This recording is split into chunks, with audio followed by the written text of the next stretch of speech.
Guys இன்னைக்கு நம்ம பேச போகிற படம் வந்து பார்த்தீங்கன்னா ஆக்சுவலாக நான் படத்தை பற்றிலாம் வந்து பார்த்தீங்கன்னா ஷார்ட்ஸில் தான் வந்து பேசியிருப்பேன். ஸோ புதுசாக இந்த மாதிரி ட்ரை பண்ணலாம் அப்படின்னு சொல்லி நான் வந்து ட்ரை பண்ணுறேன். ஸோ நல்லா இருந்துச்சு அப்படின்னா கமெண்ட் பண்ணுங்கள். இன்றைக்கி நம்ம பார்க்க போகிற சீரிஸ் வந்து பார்த்தீங்கன்னா ஹாண்டிங் ஆஃப் ஹில் ஹவுஸ் அப்படின்ற ஒரு சீரிஸ். இந்த சீரிஸை பற்றின ரிவ்யூ வந்து பார்த்தீங்கன்னா இப்போ நம்ம பார்க்கலாம். ஆக்சுவலாக வெளியிலேருந்து பார்க்குறவங்களுக்கு வந்து பார்த்தீங்கன்னா இந்த சீரிஸ் வந்து ஒரு ஹாரர் சீரிஸாக வந்து தெரியும். ஆக்சுவலாக வந்து பார்த்தீங்கன்னா இது வந்து ஒரு ஹாரர் சீரிஸ் வந்து கிடையாது. ஒரு வீடு, ஃபேமிலி, அதுக்குள்ள உள்ள மனுஷங்க எப்படி அவங்க 3 பேரை சேர்ந்து பார்க்குற நம்மளை வந்து நடுங்க வைக்கிறாங்க அப்படின்றது தான் இந்த சீரிஸ். ஸோ இது வந்து பார்த்தீங்கன்னா ஒரு ஸ்லோ பர்னான ஒரு சீரிஸ். இதோட கதை என்னென்னு வந்து பார்த்தீங்கன்னா ஒரு ஹில் ஹவுஸில் ஒரு ஃபேமிலி வந்து தங்குறாங்க, கிரெயின் ஃபேமிலி அப்படின்றவங்க. ஸோ அதில் 2 பேர் இருக்காங்க, ஹியூஜி, ஒலிவியா அப்படின்னு சொல்லி.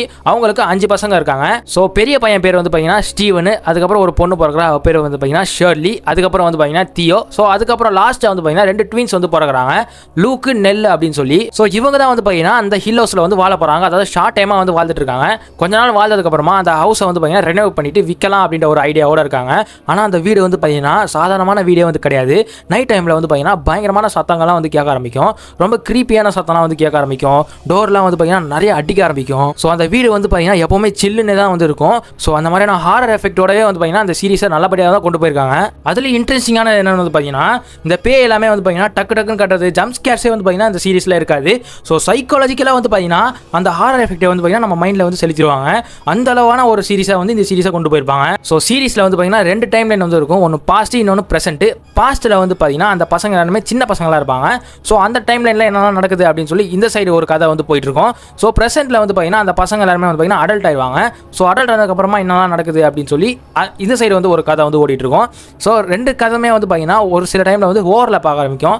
அந்த ஓவர்லேப் சீன்ஸ் தான் வந்து பார்த்தீங்கன்னா இந்த சீரிஸோட மைல் ஸ்டோன்னே வந்து சொல்வேன். அண்ட் இந்த கதையில் வந்து பார்த்தீங்கன்னா அந்த ஹீரோயின் இருக்காங்களே ஒலிவியா, அவங்க பசங்களோட அம்மா, அவங்களுக்கு வந்து பார்த்தீங்கன்னா ஒரு சில விஷன்ஸ்லாம் வந்து வர ஆரம்பிக்கும். அதாவது வந்து பார்த்தீங்கன்னா பசங்களுக்கு வந்து ஃபியூச்சரில் இந்த மாதிரி சஃபர் ஆவாங்க, அவங்க ஹெல்த்துக்கு வந்து இதெல்லாம் வந்து பாதுகாப்பு இல்லை அப்படி இப்படின்னு அவங்க சாகிற மாதிரிலாம் வந்து பார்த்தீங்கன்னா இந்த அம்மாவுக்கு வந்து கனவு ஆரம்பிக்குது. எப்போன்னு வந்து பாஸ்ட்டில் வந்து பார்த்தீங்கன்னா இந்த அம்மாவுக்கு வந்து கனவுகள் வந்து வர ஆரம்பிக்குது.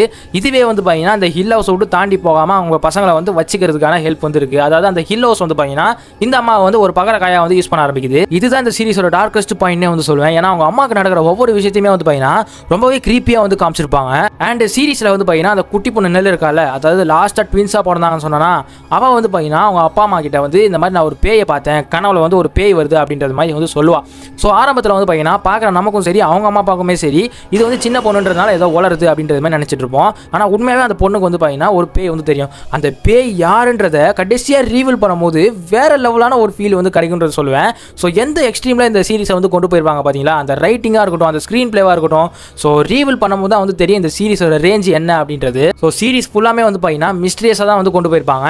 ஸோ என்ன நடக்குதுன்றதை நம்மளால் ப்ரிடிக்ட் பண்ணவே முடியாது. ஸோ போகிற போக்கில் நம்ம சீரிஸை பார்த்துட்டு இருப்போம். கடைசியாக தான் வந்து பார்த்தீங்கன்னா ஒவ்வொன்றா ரிவீல் பண்ண ஆரம்பிப்பாங்க. ஸோ இது வந்து பார்த்தீங்கன்னா ஜஸ்ட் ஹாரர் சீரிஸே வந்து கிடையாது. நான் திரும்பவும் சொல்கிறேன், ஒரு சைக்காலஜிக்காக நம்ம மைண்டை வந்து மாற்றுற ஒரு சீரிஸ். அந்தளவு பார்த்தீங்கன்னா விஷுவலாக இருக்கட்டும், ஸ்க்ரீன் பிளேவாக இருக்கட்டும், ஸ்டோரி டெல்லிங்காக இருக்கட்டும், மொத்தமாக இந்த சீரிஸுக்கு நான் கொடுக்குற ரேட்டிங் வந்து பார்த்தீங்கன்னா 9 அவுட் ஆஃப் 10 வந்து சொல்லுவேன். ஸோ சீரிஸோட 1 லைனில் சொன்னோம் அப்படின்னா அந்த சீரிஸில் அந்த ஹில் ஹவுஸில் அப்படி என்னதான் இருக்குது, அவங்க அம்மாவுக்கு என்னதான் ஆச்சு, அந்த பசங்களுக்கு அப்படி என்னதான் ஆச்சு, கடைசியாக என்ன நடந்துச்சு, அந்த ஹில் ஹவுஸை விற்றாங்களா இல்லையா அப்படின்றத மொத்தமாக இந்த சீரிஸை பார்த்து தெரிஞ்சுக்கோங்க. ஸோ சீரிஸோட லிங்க் வேணும் அப்படின்னா டிஸ்கிரிப்ஷனில் இன்ஸ்டாகிராம் ஐடி இருக்குது. நிறைய பேர் இன்ஸ்டாகிராம் ஐடியை ஃபாலோ பண்ணாமல் வச்சிருக்கீங்க. ஸோ ஃபாலோ பண்ணி வச்சுக்கோங்க. அதுலேயுமே வந்து பார்த்தீங்கன்னா நான் மூவி சஜஷனை ரீல்ஸில் அப்லோட் பண்ணிட்டு இருக்கேன். ஸோ இந்த எக்ஸ்ப்ளனேஷன் எப்படி இருந்துச்சுன்றதை வந்து பார்த்தீங்கன்னா கமெண்ட் பண்ணிட்டு போங்க. ஏன்னா நான் வந்து ஷார்ட்ஸில் தான் அப்லோட் பண்ணிட்டு இருந்தேன். இப்போ நான் வந்து லாங் வீடியோலாம் வந்து பார்த்தீங்கன்னா அப்லோட் பண்ண ஆரம்பிச்சிட்டேன். ஸோ இந்த எக்ஸ்ப்ளனேஷன் உங்களுக்கு பிடிச்சிருந்துச்சு அப்படின்னா ஒரு லைக் பண்ணிக்கோங்க, உங்கள் ஃப்ரெண்ட்ஸுக்குமே வந்து பார்த்தீங்கன்னா ஷேர் பண்ணிக்கோங்க. ஸோ இதே மாதிரி நெக்ஸ்ட் வீடியோவில் பார்க்கலாம். Bye friends.